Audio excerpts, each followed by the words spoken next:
Welcome to AI in Marketing. I am your host and news curator Stan Bertolo from Nitro Marketing. You will find links to all the stories mentioned in this episode in the show notes.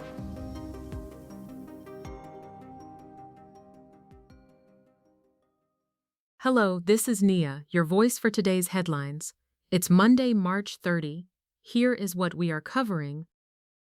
Automatic license plate readers have been installed in numerous U.S. cities, capturing vehicle data and images at key locations.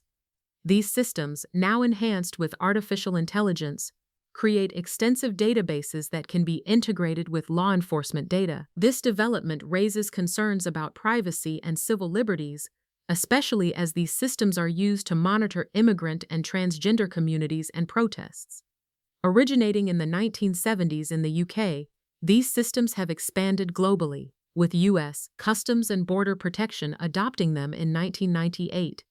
Local governments often contract private companies for these systems, which can bypass oversight laws.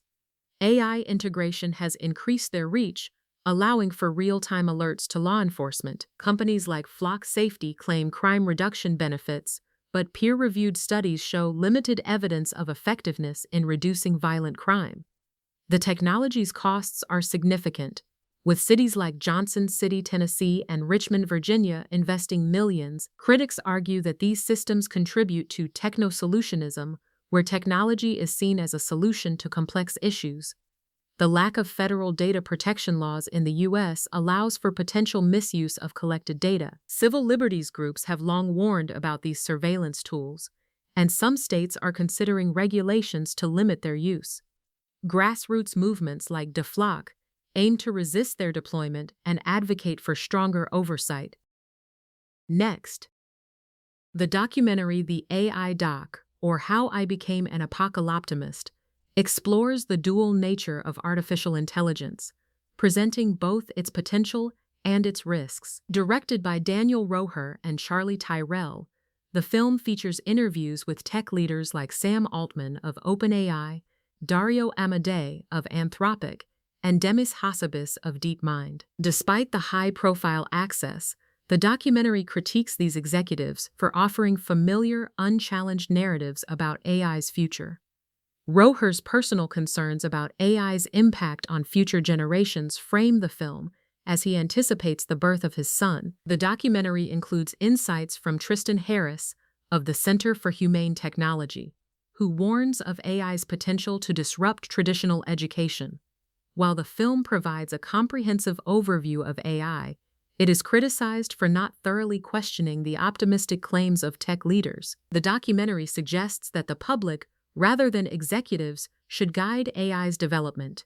It concludes with a call to action for citizens to influence AI's trajectory, though this vision remains vague. The film's creative elements, such as Roher's artwork and stop-motion sequences, add a human touch, but the narrative sometimes downplays the accountability of tech executives in shaping AI's future. On that note, TechCrunch reports that OpenAI is shutting down its Sora app and related video models just 6 months after launch. This decision aligns with OpenAI's shift towards enterprise and productivity tools as it prepares for a potential IPO. The move is seen as a sign of maturity, reflecting a focus on business products over consumer apps. Sora's closure, alongside ByteDance's delay of its Seedance 2.0 video model, serves as a reality check for AI video tool developers. The industry faces challenges in replacing traditional media due to technical and legal hurdles. The decision follows Fidji Simo's leadership changes at OpenAI, emphasizing a strategic pivot away from consumer-focused products towards more sustainable business solutions. Moving on. A federal judge has temporarily blocked the Pentagon's directive to halt the use of Anthropic's AI tools following a lawsuit by the company against the Department of Defense. Judge Rita Lynn ruled that the government's actions appeared to be retaliatory, infringing on Anthropic's First Amendment rights. The dispute arose after directives from former President Donald Trump and Defense Secretary Pete Hegseth labeled Anthropic a supply chain risk, a designation typically reserved for foreign companies. This followed public criticism of Anthropic by Trump and Hegseth, who described the company as woke and left-wing. Anthropic's lawsuit claims the government's actions have harmed its business and violated its free speech rights. The Pentagon argued that Anthropic's refusal to accept new contract terms justified the risk label. The judge's order allows continued use of Anthropic's tools by the government and military contractors until the lawsuit is resolved. The White House has not commented on the ruling. Meanwhile, the New York Times reports that a new political group, Innovation Council Action, is set to spend at least $100 million to support President Trump's artificial intelligence agenda in the upcoming midterm elections. Led by Taylor Budowich, a former Trump administration official, the group aims to advocate for new AI policy guidelines from the White House that oppose state regulations on AI. Although organized as a nonprofit, Innovation Council Action plans to establish a super PAC to support Trump's AI initiatives and counter opponents. This development highlights the significant financial involvement of the AI industry in political campaigns, with other industry-backed groups also raising substantial funds, albeit with a more bipartisan approach. Innovation Council Action, however, is explicitly aligned with Trump's agenda, with support from David Sachs, a former administration official. The group emerged from discussions between Sachs and Budowich about increasing the political engagement of the AI industry. As a dark money nonprofit, it is not required to disclose its donors, although any super PAC formed would need to list contributors. In other news, TechCrunch reports that Anthropic's AI tool Claude has seen a significant rise in popularity, with paid subscriptions more than doubling this year. This surge, based on credit card transaction analysis by Indigari, highlights record consumer spending from January to February, coinciding with Anthropic's Super Bowl ad and a legal dispute with the Pentagon over military use of Claude. The data, however, does not account for all users or enterprise clients.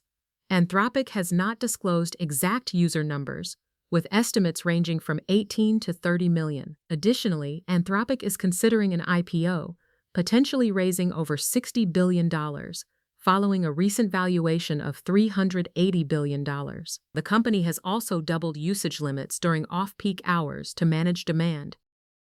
After that, YouTube CEO Neil Mohan expressed confidence that top YouTubers will remain loyal to the platform despite competition from streaming services like Netflix. In an interview, Mohan stated that YouTube is seen as the cultural hub, and he finds it flattering that other platforms are interested in its creators. He noted that while some podcasts have moved to Netflix, YouTubers consistently view YouTube as their primary home. Mohan emphasized that even when creators explore opportunities with other platforms, they ultimately recognize the long-term benefits of staying with YouTube. He mentioned that no YouTubers have completely removed their content from the platform, indicating their commitment to YouTube as their central base. Elsewhere, Amazon MGM's Project Hail Mary has become the company's highest-grossing film, surpassing Creed III. With a $200 million budget, the film is based on Andy Weir's best-selling novel and features Ryan Gosling as a scientist collaborating with an alien to investigate dimming stars. In its first 10 days, it earned $164.3 million in North America and $136.2 million overseas, with a modest 32% drop in its second weekend. This success marks it as 2026's biggest hit and a standout non-franchise film of the decade. Amazon MGM Studios, which aims to release 14 films annually, sees this as a validation of its strategy to produce large-scale commercial films, with upcoming releases like The Sheep Detectives and a Masters of the Universe reboot. Finally, a panel at Princeton University discussed the impact of AI on journalism, highlighting both challenges and opportunities.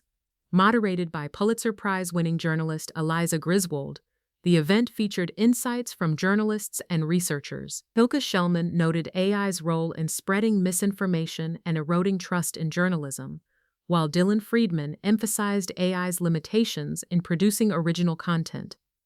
Madeline Shao raised concerns about AI-generated academic research affecting fact-checking. Despite these issues, AI's utility in tasks like semantic search and data extraction was acknowledged.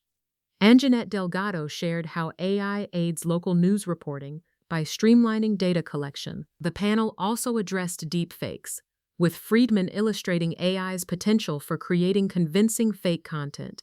Concerns about AI's influence on writing style and the homogenization of content were discussed, with Friedman advising against relying on AI for writing. The conversation underscored the need for journalists to critically engage with AI, ensuring it complements rather than compromises journalistic integrity. Thank you for tuning in to AI in Marketing. If you want to learn more, check out the episode description. Be sure to subscribe on your favorite podcast platform so you never miss an episode.